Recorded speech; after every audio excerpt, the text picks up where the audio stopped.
Today is the day na kinuha ni Papi James ang kanyang CB500X dito sa JT Triumph sa Caloocan. At pinalagyan niya agad ng crash guard, radiator grill. Dapat ipapalowering niya, though na-advise ko sa kanya huwag niya nang pakalamanan yung seat height para at least hindi na rin siya kailangan mag-adjust ng iba pa at magkaroon ng adjustments din sa ergonomics. At pagkatapos pa lagyan ng mga basic modification na protection rather, ay papagasan na namin agad dahil siyempre galing kasa, brand new talaga to, hindi labas niya agad, ay kailangan namin pagasan. And kudos sa JT Triumph of course dahil ang ginawa na ni James ay nag-payment siya agad para ma-process yung papers and it took around a week plus. Pero na siyang ORCR na original.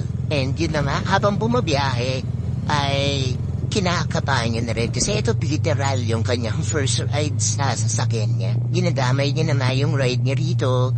At dahil bago to, yung sabi ko na sa kanya agad, yung mga chemicals niya nandiyan pa. At huwag siyang ma-weirduhan or mapagkaroon ng paranoia pag may naamoy siyang parang burnt rubber. Dahil normal lang yun. At ito, medyo nag-hesitate siya rin sa pagliko kasi nanibago siya ng unti. Medyo mas iba siya ng very slightly ng ergonomics dun sa ride ko na Dominar, which yun yung mas napag-practicean niya. Pero nakakapag-adjust naman siya along the way agad. Dahil may experience naman siya. So yun nga, galing siya sa scooter na 125, kaya medyo malaki yung adjustment regarding sa paggamit ng clutch. At yun na, habang nagsasanay siya, ay dapat kasi pupunta kami sa event ng IR Fest 2024's World Trade, kaya lang masyado ng late and ayoko naman siyang mapunta sa masyado ng congested, kaya pumain na lang kami. So on the way kami papunta sa Timog na McDonald's, pero kasi namin maluwag yung road na to no? Hindi namin na-expect. Maluwag siya nung una pero biglang nadaan kami sa traffic, heavy traffic. Kung saan nagkaroon siya na at least experience na rin. Though sobrang ingat in a way, kaya lang at least meron siya na experience sa pag-ride. So nakakaano pa rin kami, filter pa rin kami. And yun na nga, so far maluwag pa yung road so makikita naman, gamay-gamay pa niya Pero pagpalo dun sa traffic, dun ko nakita talaga, nagkaroon siya ng hesitations, pero mas okay yun siyempre kesa naman yung tiwalang-tiwala ka na i-filter mo tapos hindi pala hindi ka pala kasya, diba? Important din na nabigyan na natin siya ng heads up regarding sa mga heat temperatures na mararamdaman niya. Huwag siyang magulat na mainit nga to compared sa nung gamit niya before na scooter na walang sumisigaw na init. And yun nga yung amoy ng chemicals kasi nung nasa likod niya ako, amoy na amoy ko rin sa exhaust. Alam mong brand new kasi maaamoy mo talaga yung bird rubber yung dating ng chemicals kahit siya naaamoy niya.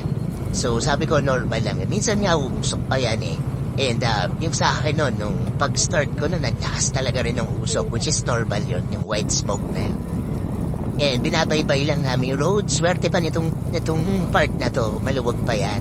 Bigla lang kaming tumama sa heavy traffic Tapos, yun na nga, nagkaroon siya ng adjustments para doon.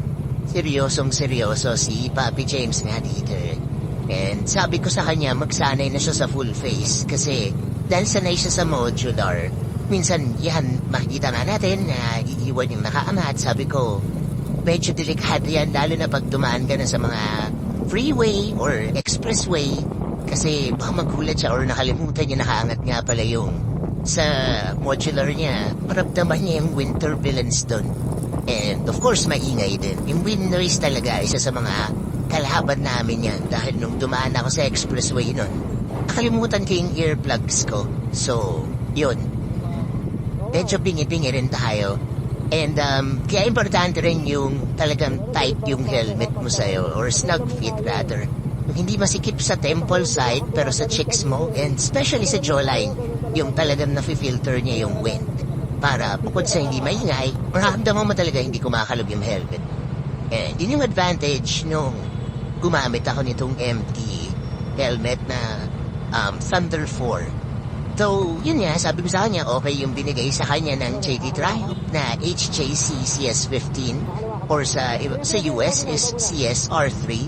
And yan, yung libre din sa kanya, yung Spike na jacket niya na may CE, of course CE level 2 yata to if I'm not mistaken, na pads. And binigyan pa siya ng 10,000 worth of vouchers, which nung sumunod na araw, nakapunta pa kami sa isang event, which is the IRFest 2024.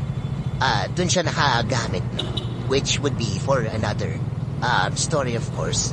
And yan na, excited na kami kasi palapit na kami palapit sa McDonald's at gutom na kami kasi dapat talaga kakain kami nun sa IRFest. Kaya alam yun nga, inabot ng 3 hours yung installation ng cards na pinakabit niya, which is surprising kasi expected talaga namin maximum an hour yung mamaya ikakabit lang yan kasi wala namang wirings or anything na kailangan pang talagang grabing baklasan. Pero yun na gutom na kami, so nag-decide na lang kami na kumain sa McDo. And para din, of course, magamay niya yung ride. And in case, kasi ma-assist ko rin siya kung may kailangan siya na adjustments din na iba pa.